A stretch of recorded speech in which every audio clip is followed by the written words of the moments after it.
Yann Ismail, conférencier diplômé en islamologie, est avec nous. Le ramadan a commencé hier pour 1,6 milliard de musulmans à travers le monde. On va commencer par un petit peu de pédagogie. Rappelez-nous les règles. Qu'est-ce qui est interdit pendant cette période? Alors les règles formelles du ramadan, c'est entre le lever du soleil et le coucher du soleil de s'abstenir de boissons, de nourriture et de relations conjugales. Pendant un mois, il faut attendre le coucher du soleil. Quelle est finalement la signification du ramadan? Qu'est-ce que ça signifie pour celui qui le fait? Alors les significations sont nombreuses, mais justement le cadre de la limitation de la nourriture et de la boisson n'est que justement qu'un cadre pour permettre d'entrer dans la profondeur du jeûne qui fondamentalement est d'ordre spirituel et éthique, c'est-à-dire se purifier spirituellement, revenir à soi pour se rapprocher de Dieu, apprendre à mieux se maîtriser, maîtriser sa colère, ses passions négatives et maximiser ce qu'il y a en soi de bon, c'est-à-dire l'amour, la fraternité, l'empathie, la générosité. Et ça nous doit permettre au niveau éthique et comportemental d'améliorer notre agir dans les relations sociales, c'est-à-dire d'essayer de promouvoir la paix, pacifier les relations humaines, d'essayer de faire preuve de plus de générosité, parce que c'est aussi le mois de la solidarité, la conscience du pauvre.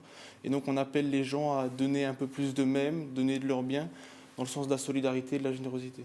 Donc, le ramadan est une obligation, ça fait partie des 5 piliers de l'islam. Si un musulman ne le fait pas, comment il est considéré par le reste de la communauté? Alors, dans la mesure où chacun est libre de ses actes, euh, une personne qui ne le fait pas en conscience, ça relève de son droit. Ensuite, effectivement, d'un point de vue de l'islam et de la religion musulmane, c'est une obligation, mais c'est une obligation pour qui consent en conscience, parce que, avant toute chose, c'est un acte de foi. C'est-à-dire que c'est une obligation pour celui qui a cette relation de foi avec Dieu. Et donc, si cette relation n'est pas présente, il n'y a aucun intérêt à ce que la personne le fasse par contrainte sociale. Donc n'importe quel croyant, théoriquement, fait le ramadan. Alors, celui qui est soucieux de respecter les règles de l'islam fera le ramadan, bien sûr, parce que c'est une prescription islamique obligatoire pour toute personne qui a atteint l'âge de puberté. Alors comment ça se passe pour les exceptions? Parce qu'on s'imagine qu'il y a bien sûr des personnes, les femmes enceintes, on pense aux personnes âgées, aux personnes qui sont malades. Comment ça se passe pour ces personnes-là? Alors, bon, il y a des dérogations qui existent dans le texte fondateur et sacré de l'islam, le Coran, pour les personnes malades, pour les personnes en voyage, et il y a aussi des possibilités pour les femmes enceintes ou qui allaitent. Et donc là, à ce niveau-là, selon les cas, ça va de la dérogation par le fait de rattraper le jeûne après le ramadan, ou selon les cas, de nourrir un pauvre par jour de jeûne manqué. Pas d'exception par contre pour les périodes d'examen. Et cette année, le ramadan tombe en plein milieu du bac. Comment on fait? Alors je pense qu'aujourd'hui, il y a des études qui sont faites, il y a des livres pour comment gérer ces périodes d'examen, et notamment gérer la période du jeûne durant l'été, avec la chaleur, avec les journées longues. Et donc il faut se renseigner d'un point de vue médical.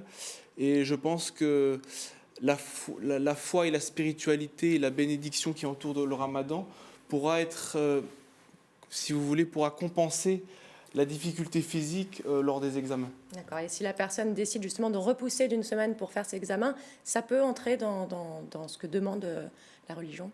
Alors seulement s'il y a vraiment un motif médical, c'est-à-dire que médicalement parlant, la personne aura de grandes difficultés à pouvoir jeûner. Sinon, s'il n'y a pas une problématique d'ordre médical, le musulman se doit de jeûner, En dehors malgré de, les difficultés. en dehors de ces règles un peu strictes, le ramadan, c'est une période de célébration, de rassemblement. C'est un moment important pour la communauté où on fête finalement.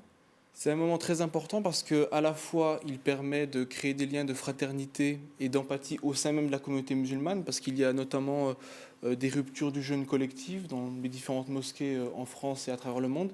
Il y a aussi une prière particulière de la nuit où un grand nombre de musulmans se rassemblent pour prier ensemble. Et c'est aussi un mois durant lequel on resserre les liens familiaux, les liens de fraternité, d'amour au sein de la famille, autour de repas, et notamment où le sens profond du ramadan nous invite à plus de compassion et d'amour au sein des familles, et à savoir aussi pardonner. Savoir pardonner lorsque quelqu'un a pu nous léser, et à vider notre cœur de la rancune et de toute agressivité. Alors, vous le disiez, c'est un moment de partage très convivial avec les familles. C'est un moment où on mange de très très bonnes choses. Dites-nous un petit peu qu'est-ce qu'il y aura à votre menu peut-être ce soir. Qu'est-ce qui est indispensable pour vous dans votre ramadan? Bon, moi, j'ai pas d'éléments classiques à suivre. Après, ça dépend de la culture d'origine des communautés musulmanes, c'est-à-dire que selon qu'elles soient d'origine maghrébine ou d'origine turque, l'alimentation ne sera pas la même.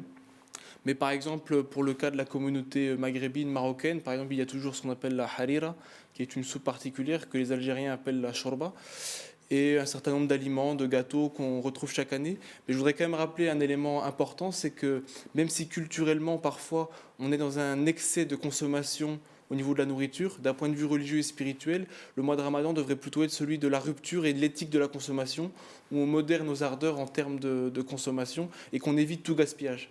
Donc vous pensez peut-être que il y a peut-être un petit peu trop de faste pendant ces fêtes? Tout à fait, il y a un décalage entre les enseignements religieux et la pratique culturelle, où parfois il y a beaucoup d'excès, beaucoup de gaspillage, alors que c'est au contraire un mois de la retenue, de la pondération pour la purification spirituelle et le perfectionnement éthique. Vous critiquez aussi un petit peu le business qui s'organise autour du Ramadan dans les supermarchés, les choses comme ça. Alors bien sûr, il faut être critique à ce niveau-là parce qu'on voit parfois certaines hypocrisies et une certaine instrumentalisation de cette pratique religieuse. Ensuite, il est normal que les commerçants utilisent aussi cette période pour répondre aux demandes des consommateurs.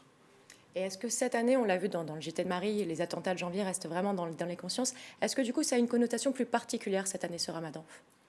Alors, chaque année, il a une dimension particulière de par la relation à Dieu et la dimension spirituelle. Ensuite, au niveau social et au niveau du contexte français, tout ce qui touche à l'islam est souvent très à la polémique, à des débats qui manquent de sérénité. Et justement, le mois de Ramadan peut être la période qui nous permette de revenir à plus de sérénité, de paix dans la discussion, dans l'échange, et utiliser aussi ce Ramadan comme un moyen pour promouvoir le vivre ensemble et des relations plus pacifiques entre les communautés et entre les citoyens français.